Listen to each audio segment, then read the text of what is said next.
Hello everybody, my name is Rachel Traer. Today's date is July 30th, 2018.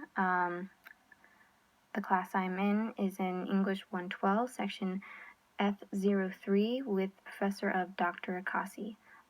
Today we'll be going over a movie analysis of the movie Black Panther, directed by Ryan Coogler. We will be going over the theme of growth and development within the three characters of T'Challa, Eric, and M'Baku. So, starting with T'Challa. One of the first way that we see growth and development within him is that at the beginning of the movie, he is sticking with traditions to keep Wakanda to themselves and not give any support to international countries.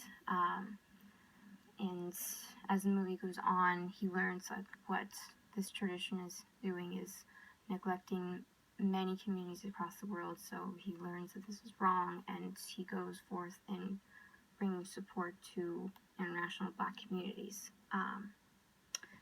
The second main point where T'Challa has a growth and development is a more visual.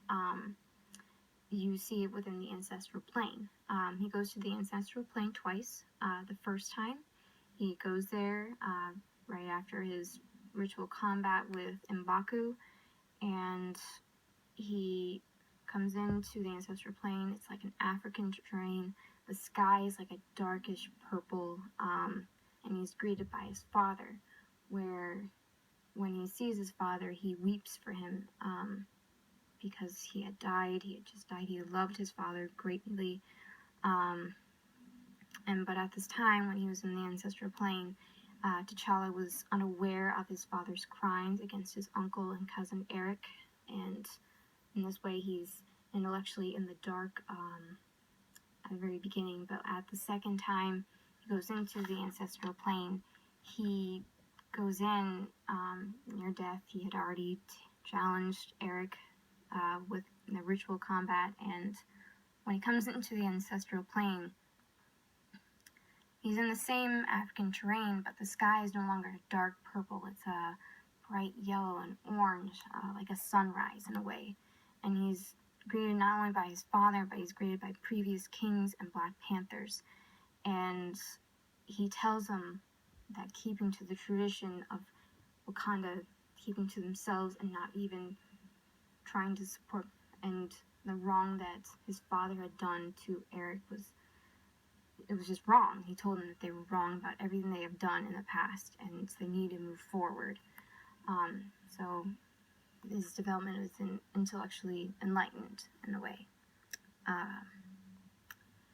Alright, moving on to Eric, where we see his growth and development visually. Like T'Challa, we see it within the ancestral plane.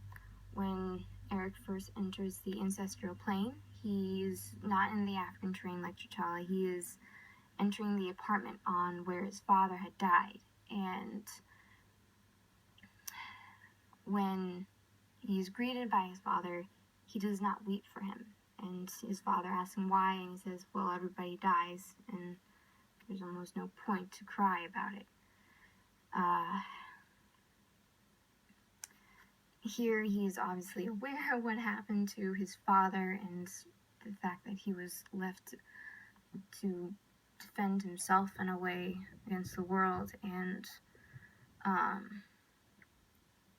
like T'Challa's experience as well, is no, he wasn't in an African terrain, but the sky was a deep dark purple. He doesn't go in a second time, unfortunately, but when Eric is defeated by T'Challa, T'Challa brings him to a cliffside to witness a sunset within Wakanda.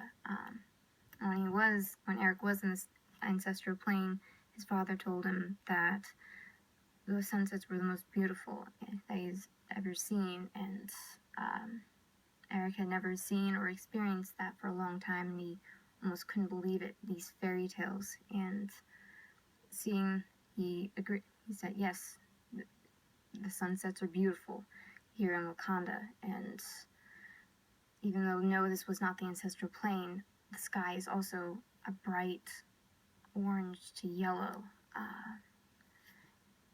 like T'Challa's second time experience. And in this way, I would want to connect that he's, I would say, more at peace with his emotions, despite the fact that he is now dying.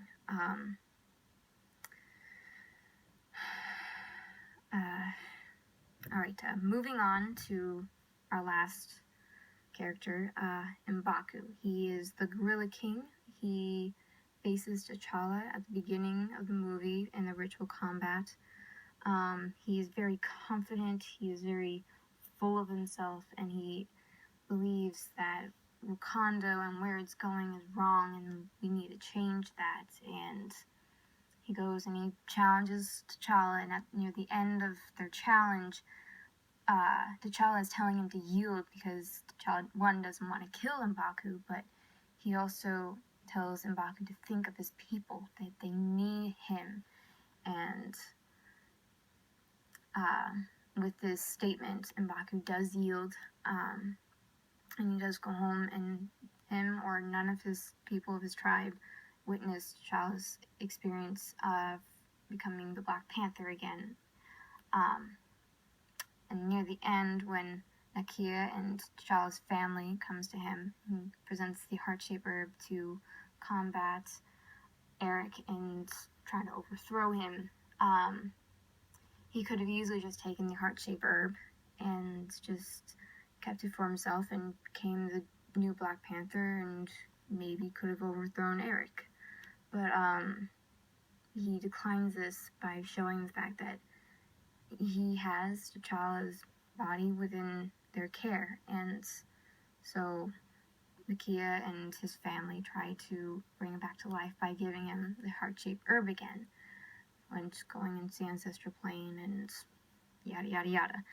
But during this time, M'Baku is there, and he's there to even witness this, and this is probably the first time that him and his tribe has probably witnessed this in centuries, probably since the first Black Panther came in.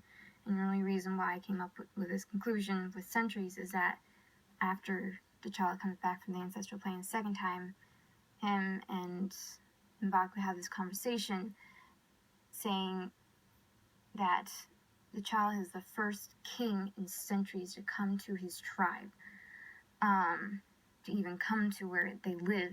And with this, it would mean that this is all the first time that M'Baku and anyone in his tribe is even witnessing this ritual, and he doesn't even watch, he just turns away. And with this, it's very humbling to see this of him, to do, to not only turn away from witnessing this ritual, but by also giving T'Challa back the strength of the Black Panther instead of just taking it all for himself. It's very humbling, it's very honest of him, and it's a wonderful sign of growth. Wonderful sign of growth. Alright, in conclusion, we had talked about the growth and development within T'Challa, Eric, and M'Baku, where they started and where they grew to be, and with this, I will bid you good night and good day. Thank you.